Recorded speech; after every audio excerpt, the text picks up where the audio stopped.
আসসালামু আলাইকুম, welcome to ইটেক। আমরা পিসিতে কিভাবে বায়োস আপডেট করব বা বায়োসে নিজের নামে লোগো সেট করব।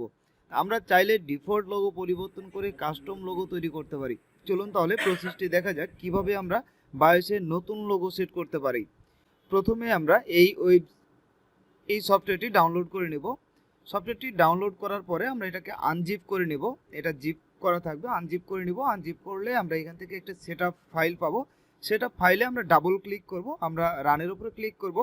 রানের উপরে ক্লিক করার পরে এখানে একটু সময় নেবে এই সফটওয়্যারটি ইনস্টল করা অন্যান্য সফটওয়্যারের মতোই। এরপর আমরা নেক্সটে ক্লিক করব, ইনস্টলে ক্লিক করব, ফিনিশ। সফটওয়্যারটি আমাদের ইনস্টল কমপ্লিট। আমরা এবার স্টার্ট মেনুতে যাব। স্টার্ট মেনু থেকে আমরা উপরে দেখব bios.exe। সফটওয়্যারটি ইনস্টল কমপ্লিট হয়ে গেছে।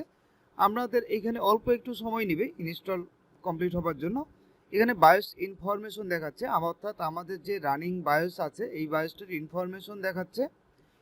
তো এরপর আছে আপডেট ফ্রম সার্ভার, এরপর আপলোড, অর্থাৎ আপনি চাইলে আপডেট একটি বায়োস ডাউনলোড করার পরে আপনি এখান থেকে আপডেটে দিয়ে দিবেন। এরপরে সেভ টু ফাইল, আপনি ফাইলটি কোথায় সেভ করতে চাচ্ছেন, অর্থাৎ .bin নামে একটা ফাইল সেভ হবে। এরপর আছে ফেস উইজার্ড। ফেস উইজার্ডে আসার পরে এখান থেকে বলতেছে আপলোড নিউ ইমেজ। তা আপনি এখানে নতুন একটি ইমেজ দিয়ে দিতে পারেন। আর এবং দেখাচ্ছে ব্যাকআপ। তো ব্যাকআপে আমরা নতুন একটি ইমেজ দেব। তো আমরা নিউ আপডেট ফাইল, যেটা আপলোড নিউ ইমেজে গেলাম, তারপরে আমরা ব্রাউজে গেলাম। ব্রাউজে যাওয়ার পর আমাদের ইমেজটি সিলেক্ট করে দিলাম। এরপর আমরা নেক্সটে ক্লিক করব। নেক্সটে ক্লিক করার পরে এখানে প্রসেস হতে মোটামুটি একটু সময় নেবে। এখান থেকে প্রসেস হতে আপনার মোটামুটি 3 থেকে 5 মিনিট সময় নিতে পারে। তো এর ভিতরে চলেন আমরা একটু জেনে আসি আসলে বায়োস কি, বায়োস কীভাবে কাজ করে। বায়োস মানে, বায়োসের ফুল ফর্ম হচ্ছে বেসিক ইনপুট আউটপুট সিস্টেম। তো এর মধ্যে কিছু ইনফরমেশন সেভ করা থাকে। তো এই ইনফরমেশনগুলো, এই ইনস্ট্রাকশনগুলোর মধ্যেই কম্পিউটার বুঝতে পারে যে কম্পিউটারের সঙ্গে যুক্ত থাকা কম্পোনেন্ট এবং পেরিফেরালগুলোর যে কন্ট্রোল কিভাবে করতে হবে, কিভাবে কন্ট্রোল করতে হবে, এটাই তারা কিন্তু বুঝতে পারে। তো বায়োস বলতে কি বুঝি, বায়োস হলো এক ধরনের ফার্মওয়্যার। অর্থাৎ আমি যদি খুব ইজিভাবে বলতে চাই, তো রোম মানে আমরা কিন্তু প্রত্যেকেই জানি কি রোমের ফুল মিনিং হলো রিড অনলি মেমোরি। তো রোম এবং এর মধ্যে কিছু প্রোগ্রাম লোড করা থাকে। তো এই ইনস্ট্রাকশনগুলোকে কিন্তু চাইলেই, রোমের ইনস্ট্রাকশনগুলোকে চাইলেই কিন্তু চেঞ্জ করা যায় না।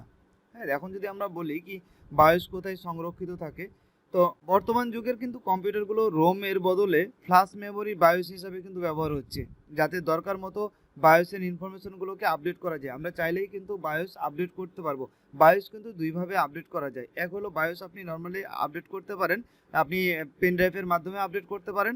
আবার চাইলেও কিন্তু আপনি বায়োস চিপ খুলেই কিন্তু আপনি আপডেট করতে পারেন। তো বায়োস কিভাবে আপডেট করে, অর্থাৎ পেন ড্রাইভ দিয়ে কিভাবে বায়োস আপডেট করে, এই নিয়ে যদি আপনাদের ভিডিওর প্রয়োজন হয় কমেন্ট করে জানাবেন। আমি এটা নিয়ে একটি ভিডিও আপনাদের তৈরি করে দেব।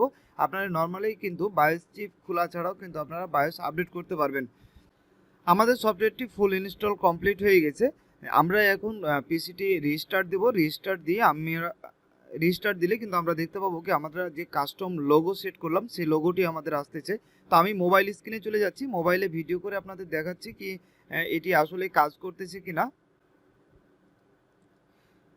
পিসিটি আমি রিস্টার্ট দিলাম, পিসিটি অন হয়েছে। অন হলেই দেখেন আমি যে কাস্টম লোগো সেট করেছিলাম সেই লোগোটা কিন্তু এখন ভাসতেছে। প্রথমে কিন্তু আগে কিন্তু আসতো লোগো হলো গিগাবাইটের, যেহেতু গিগাবাইটের এটা মাদারবোর্ড। এখন আসতেছে কিন্তু ইটেক, অর্থাৎ ইটেক ইমন। তো আপনারা চাইলেই কিন্তু আমি যে প্রসেসে আপনাদের দেখালাম সেম প্রসেসটি আপনারা ফলো করলে আপনাদের পিসিতেও কিন্তু কাস্টম লোগো সেট করতে পারবেন। ধন্যবাদ, ভালো থাকবেন। ভিডিওটি যদি আমার ভালো লেগে থাকে চ্যানেলটি সাবস্ক্রাইব করে সঙ্গে থাকবেন। আসসালামু আলাইকুম।